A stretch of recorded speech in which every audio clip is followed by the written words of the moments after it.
So, welcome to 2021. And last year the idea was to have 2020 vision, but little did we know, little could we see the future, what 2020 would bring. And maybe it's a little silly, but when I think of, for me the obvious thing to think about being this year 2021, it's the year for us to become adults, for maybe our society, our country, our world, to step into some greater maturity, maybe because of the challenges we've gone through this last year.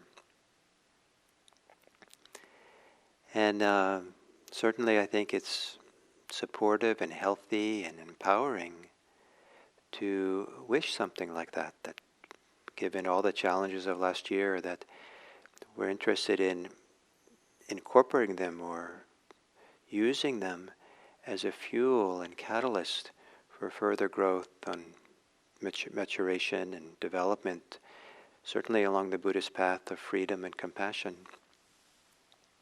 So may it be so that we continue to grow and mature into a kind of cultural maturity together, into adulthood, cultural adulthood. So the Brahmaviharas, these four, what I think of as four qualities of love or expressions of love. And in the teachings of the Buddha, Brahmavihara specifically refers to the meditation practice on these four states. We practice them in daily life, and in some ways they're not unique to Buddhism at all. Friendliness, goodwill is everywhere, hopefully. Compassion, I think most people, most cultures celebrate compassion and appreciate its value, and celebrating with people is a great human custom. And maybe they don't call it mudita or the complicated word appreciative joy, but people celebrate together all the time. Equanimity might not be as common, especially equanimity as a kind of love. But of all four of these are a meditation practice and teachings of the Buddha. What it means is an amazing thing. It's really kind of an astounding thing that these four wonderful qualities of love can pervade and characterize the whole quality of one's mind and heart and very being. It's almost as if you're okay with the word pure, we can live in a kind of mind that's pure love, or heart that's pure love, that's freed itself from ill will and cruelty and any kind of selfish forms of being in relationship with other people that might look like love, but is kind of complicated by selfishness. There's no selfishness whatsoever, and it's possible to have this purity with no selfishness, no self-preoccupation or self-conceit or attachment, and have it be the primary focus, primary absorption of concern for the mind and the heart. Just like in deep concentration with meditation on the breathing and the goodness that comes from that becomes what we get absorbed in. So we can get absorbed in love. And this is kind of an astounding thing, a beautiful thing, that human beings have this capacity. And to appreciate that this capacity and this that we have it, and we don't have to leave it to chance. We could cultivate and develop it. And in this regard, I think it's interesting to consider whether love, goodwill, compassion, appreciative joy, and equanimity, are they an emotion? Are they emotions? Are they attitudes? Are they motivations? Or are they decisions that we make, choices we make? And, I'm not sure how to answer those questions myself. except to say it's probably a bit of all of those. And but it's the last one is the one that may be the most surprising. That these are also a decision. It's a choice to make, and it's a choice to make that's easier to make if we've cultivated or discovered or recognized our innate capacity for love, for care, for compassion that lives in us, and that capacity. There are other innate things. We have innate capacities for cruelty and hostility, but those are more of the surface mind, the surface heart. They're more states of agitation. And to have the agitation quiet and experience these, and I think of love in its purity, is a state of profound well-being and peace. Even compassion has a sweetness to it, if it's pure compassion, without selfishness and self-concern and agitation. And so, in that they're already here for us, at least as a capacity, as a potential.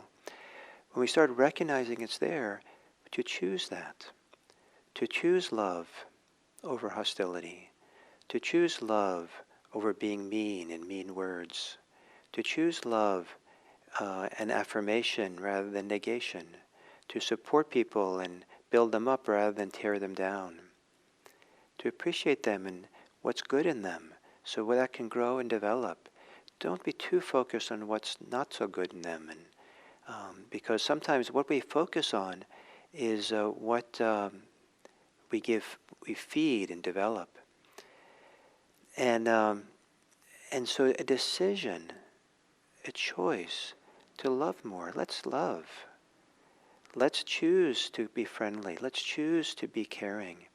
But be careful it isn't another agitation, another should, another obligation, but rather it's a manifestation. We're allowing for something to manifest which is already here, an impulse, a feeling, a desire, a form of wisdom, so it becomes more innate in a sense than it is. It's a choice, but it's a choice to connect to something that's here and allow it to manifest than it is to manufacture it. And in this regard, these Brahmaviharas, when they have a kind of purity or fullness in them, are also a manifestation of freedom. And they're closely related to the Buddhist path of freedom. Independent of cultivating the Brahmaviharas, the more free we become in meditation or in Buddhist practice or in life, most people find that there's a natural impulse to be compassionate, to care, to love.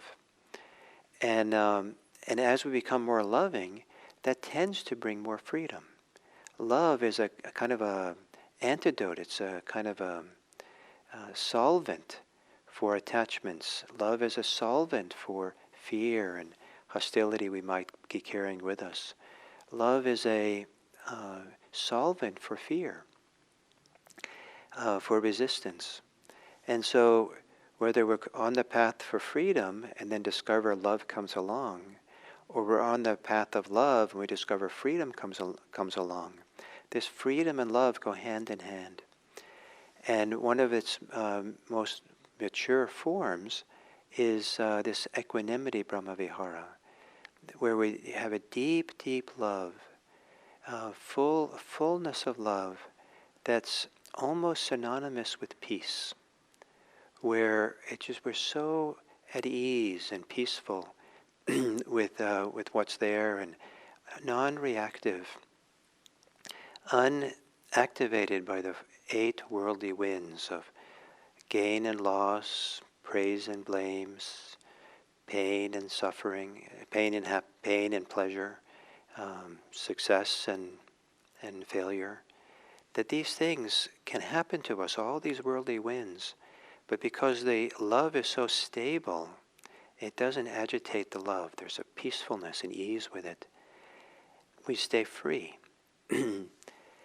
Freedom protects our love, and love protects our freedom. So it's partly a decision, And it's a wonderful decision. It's a decision that maybe is itself an expression of our freedom. So may this year, 2021, be one of greater and greater love and care. If we're going to have a better world for everyone, I believe it needs to include love. It needs to include our friendship and goodwill. If it doesn't, then I don't really think we can really make a better world for ourselves. And so let this world, this new good world, develop in 2021, starting with you. Don't sit around expecting and waiting for someone else to make the world better. Each of us is the agent for the new world for 2021. May we bring our love, our care, our freedom, and our goodness, generosity out into this world for this year. Thank you very much.